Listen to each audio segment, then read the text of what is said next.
Wake up, G's. Let's go. Let's get it rolling.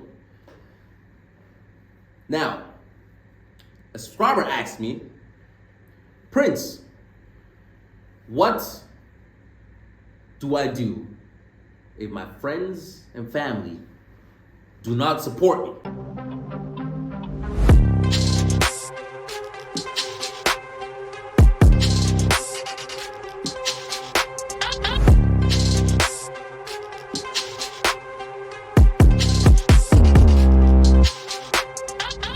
Now, this is actually a real issue, and I'm going to answer this.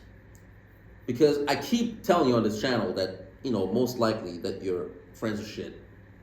And family's probably also losers. Like, I don't know what your siblings do.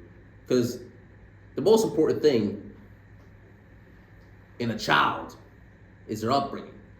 So if your dad was a loser, he couldn't control your mom, and your mom was a bitch, what's going to happen is you become a bitch. And your family, your brother, your sister all become losers. Now, that's unfortunate, right?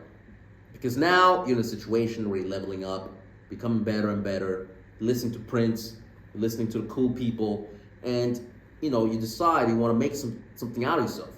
But then, what happens? You get resistance from family, from your friends, all of you can't do it. Now, I'm going to tell you how I dealt with it and what my experience was. Now, let me tell you something very interesting, an interesting story. So, as you know or don't know, I live in Mexico, at least for a large portion of the year. And, it's also difficult to say. Let's say I'm based in Mexico, because I travel so fucking much. I was in Mexico this year, and it's already August. I was in Mexico maybe like 2 months, but I'm based there. I have like a penthouse there. I have 2 apartments there. And I built up a very good life leading up to that. I can speak Spanish now, and a lot of good friends that I met joined me in Mexico. So a lot of the good shit that I have actually comes from me being in Mexico. I've made a lot of connections in Mexico, a lot of other people, like a lot of stuff that I can't even really say on YouTube. It's just been amazing. And before that, I was in Panama, and I went to Colombia, right? And in these countries, I was able to set up a large portion of my operation, which is making me a lot of bank. And the story started with me wanting to go in Panama last year in August, which is literally around this time right now. I was like, I need to go to Panama because there was a certain opportunity. Like I said, I can't say everything on YouTube, like I literally can't. But there was a certain opportunity in Panama that I had to take advantage of. And I was so close not going to Panama because it was such a short time period. But I somehow managed to still get to Panama. I literally, once everything was set, I booked a flight for literally the next day. Like imagine it's like 8 p.m. and I booked the flight for 7 a.m. Fly to Panama, do what I need to do in Panama, and then I was facing a decision. I was like, should I actually just stay in Panama? Because literally, I was coming from Austria, and I've already been in Austria my whole life, and I always wanted to move out. And now I'm in Panama. It's just beautiful, beautiful girls out here. It's warm weather, right? Just everything's like way, way cheaper as well. Like the standard of living is like way, way, way, way smaller, right? And it's the same quality as like in the West. Panama is an extremely, extremely beautiful country. It's essentially the Dubai of South America. And I call up my dad. I'm like, yo, Dad, honestly, I don't see a reason why I should return back to Austria because I booked I was supposed to only stay for a week in Panama. I was like, I don't see a reason to come to Austria. Like, it's great here. Standard of living is great. I don't have to pay as much. There's cool people here. I could take this opportunity to learn a new language. And my dad was like, no, son, like just come back. You're rushing this thing. Da da da. I was like, yeah, okay, it might be a rush, but like, tell me like the negatives of me like staying here. There's no negatives. There's only positives. I don't see a reason to come back to Austria. It's like, no, that's not how you make a decision, blah, blah. And then essentially my dad was against me making this decision. And I thought about it. I was like, actually, I'm going to stay in Panama. I'm actually going to stay. So I went against what my family wanted. My family usually thought I was going to stay in Panama for like a few days and then come back.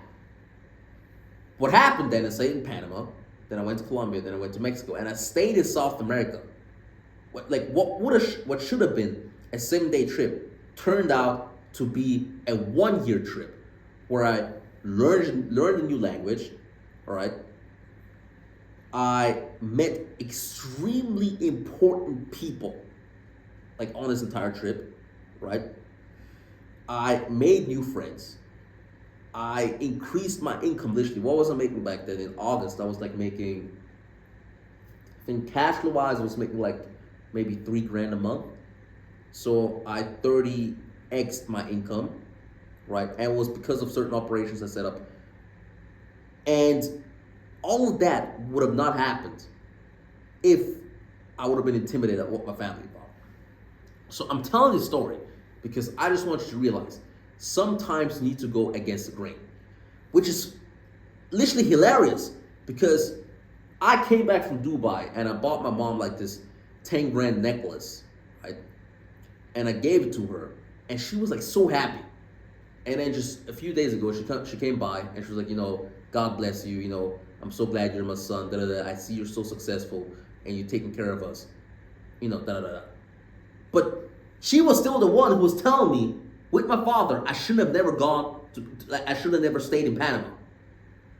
So sometimes you just have to go against the grain. Now, that doesn't mean that you should cut off your family or your friends entirely, because sometimes they just don't understand. Sometimes also with your friends, you have some friends, they're actually pretty cool people, but they just don't understand what you're doing. But you don't have to hate them. You don't have to also just cut it off, like, yo, fuck you. What you do is you just reduce your attention towards them, right? You just don't deal with them as much, because as long as you're giving them shit, as long as you're giving them as they're giving you drama, you just distance yourself from it. Like you wean off. Like the more you give it a drama, the less attention you give it. The more you wean off, and then once you see that they're become normal again, that they're joining your path, then you can be like, yo, it's cool. Now with family, it's even more important that you do this. With friends, honestly, you can be more cold-hearted, in my opinion. Because friends usually, like your family is going to be happy that you're successful. And I'm going to tell you right now, even the best friends, and I've seen this, it's happened to me, it's my experience.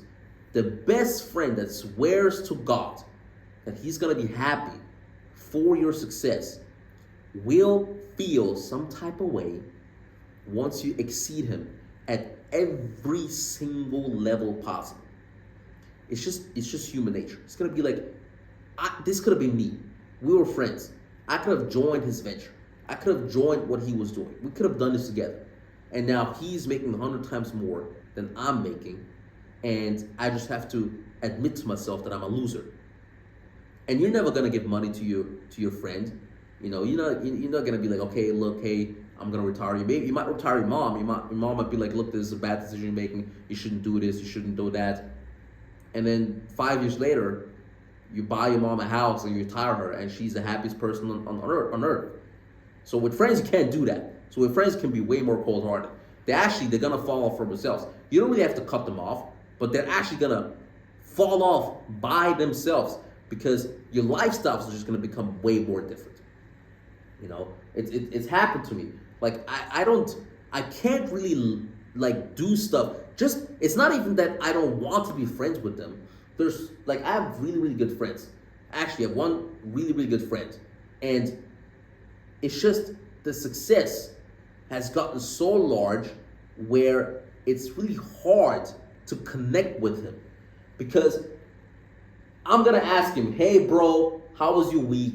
He's gonna be like, yeah, I was at home, then I went here and played something and whatever.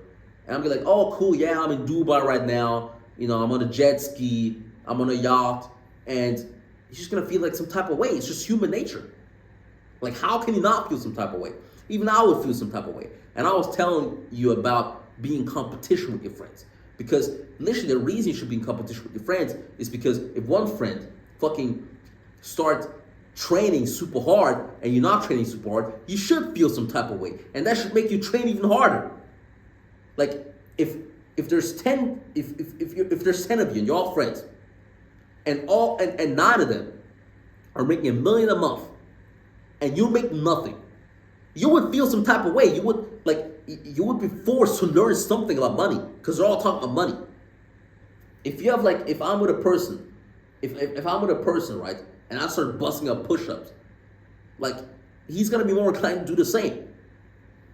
So that's it. But then there's the inverse too, that at some point the success gets so large that you just wean off, to fall off. You get new friends, you get richer friends, cooler friends, better friends. So at the end of the day, what you do, just remove your attention. Don't think too much about it. Don't give a fuck. If it's family, they're gonna understand. Like they never understand the hero. It's in every movie. They didn't understand Superman. They didn't understand Batman. But then when they save the fucking city, they're grateful. And the people who are not gonna be on your train, who are not gonna understand and accept your worldview, they're just gonna fall off by themselves.